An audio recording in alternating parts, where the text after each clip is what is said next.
C'est clair, depuis le départ de Mahmoud Ahmadinejad, le discours a changé à Téhéran. À New York, Frédéric Autran. Les médias du monde entier réunis à New York ont espéré jusqu'au bout une poignée de main historique entre Barack Obama et Hassan Rouhani.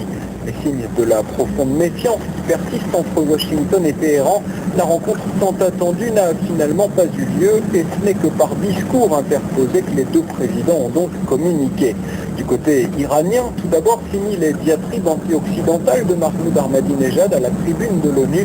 Son successeur a joué hier la carte de l'apaisement. Certes, Hassan Rouhani s'est privé de critiquer l'occupation israélienne ou les tirs de drones américains, mais sur le dossier nucléaire, il s'est voulu rassurant. L'Iran n'est pas une menace pour le monde, a-t-il affirmé, assurant que jamais Téhéran n'avait voulu se doter de l'arme atomique.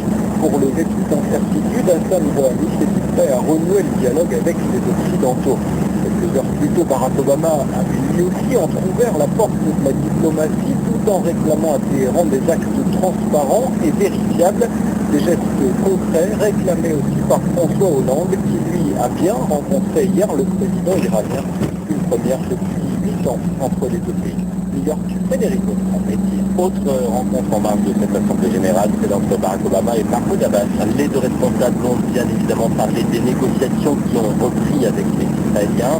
Le président américain veut d'ailleurs rencontrer le Premier ministre israélien, ce sera lundi prochain. On ne se faisait aucune illusion, professe Barack Obama, on savait que ce serait difficile. L'illustration des tensions qui demeurent des deux côtés, la mort le week-end dernier de 2 soldats israéliens. Et ce matin, la police israélienne est à nouveau intervenue pour disperser une manifestation de Palestiniens sur l'esplanade des mosquées. L'épilogue, enfin, au Kenya de Nairobi. Le président kényan Arthur Delaborde annonce un deuil national de 3 jours. Les experts en explosifs sont encore ce matin en train d'inspecter le centre commercial dévasté de Nairobi. Ils recherchent d'éventuelles bombes dissimulées par le commando des islamistes de Shebab avant la fin du siège du bâtiment. Le président kényan Uhuru Kenyatta fait état de pertes immenses pour son pays. 67 morts, dont 61 civils et 6 membres des forces de l'ordre. C'est le bilan désormais officiel de la prise d'otage dans le Westgate. Un bilan sans doute provisoire car durant l'opération, 3 étages du centre commercial se sont effondrés à cause d'un incendie et des corps sont probablement toujours enfouis sous les décombres. 11 membres du commando des islamistes Shebab ont été interpellés et placés en détention. 5 autres auraient été tués au cours des affrontements. Place désormais à la justice. Ces lâches l'affronteront tout comme leurs complices et leurs chefs où qu'ils se trouvent, affirme le président kényan qui a lui-même perdu son neveu tué au cours de l'attaque.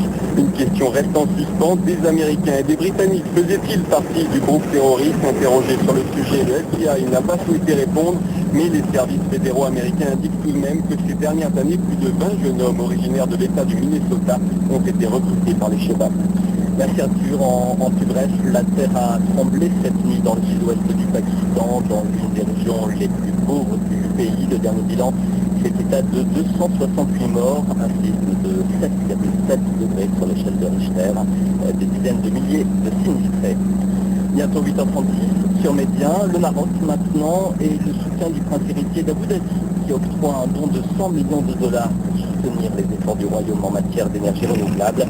Dans un entretien téléphonique, Laurent Mohamed VI a remercié personnellement le prince héritier. Et cette information, David, intervient alors que s'est ouvert hier à Casablanca le salon des énergies renouvelables. C'est la 2e édition.